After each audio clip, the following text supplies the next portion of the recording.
अलग अलग नस्ल की बकरियों के बारे में सोचता है, मैं कौन सी नस्ल की बकरी रखूं। जैसे अलग अलग नस्ल की बात करें तो बीटल नस्ल की बकरी, सिरोही नस्ल की बकरी, जमुनापारी नस्ल की बकरी या बारबरी नस्ल की बकरी, इन सभी की पहचान अलग अलग होती है और इन्हें वातावरण के हिसाब से उसी प्रदेश में रखा जाता है और उनकी उस तरह की खुराक होती है। तो आज हम आपसे बारबरी नस्ल की बकरी के बारे में कुछ जानकारी साझा करेंगे। इस नस्ल की बकरी को मीट और दूध दोनों कामों के लिए रखा जाता है। अगर दूध की बात की जाए तो यह नस्ल 1.5 से 2 किलो दूध प्रतिदिन पैदा कर सकती है और अपने एक ब्यांत में लगभग 140 किलो तक दूध दे सकती है। और अगर बात की जाए इस नस्ल को ब्याने के बारे में, बच्चे देने के बारे में, तो यह नस्ल 2 साल में 3 ब्यांत आसानी से दे सकती है और इस नस्ल को आप किसी भी तरह के वातावरण में आसानी से रख सकते हैं। और यह नस्ल भूरे और सफ़ेद रंग में पाई जाती है।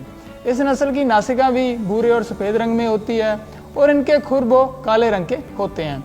तो यह बारबरी नस्ल की बकरी के बारे में कुछ जानकारी थी।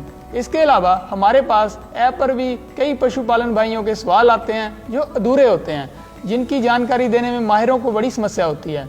तो जैसे हम सवाल की बात करें, ये हमारे पास उत्तर प्रदेश के किसान वीर ने पूछा है। ये पूछ रहे हैं उनके पास एक बकरी है और वो हीट में नहीं आ रही, इसका कोई समाधान बताएं। तो अगर वो अपना सवाल पूछ रहे हैं तो इस तरीके से पूछ सकते थे कि उनके पास कितनी उम्र की बकरी है और उसको हम ये खुराक दे रहे हैं और उसका पहला ब्यांत है जब पहले वो ब्याह चुकी है, ताकि जो भी आप सवाल पूछ रहे हैं माहिर को उसका पूरी तरह से पता लग सके और उसका सही जवाब दिया जा सके। तो ऐसे अगर आप अपना कोई भी सवाल पूछेंगे तो जो भी माहिर आपके सवाल का जवाब दे रहा है उसकी सही बीमारी का पता लग जाता है और आपको उसका सही समाधान मिल जाता है। तो अगर आप भी पशुपालन और खेतीबाड़ी से संबंधित कोई भी सवाल पूछना चाहते हैं तो आप विस्तार से अपना सवाल पूछें, जिससे आपको सही समय पर सही जानकारी मिल सके। धन्यवाद।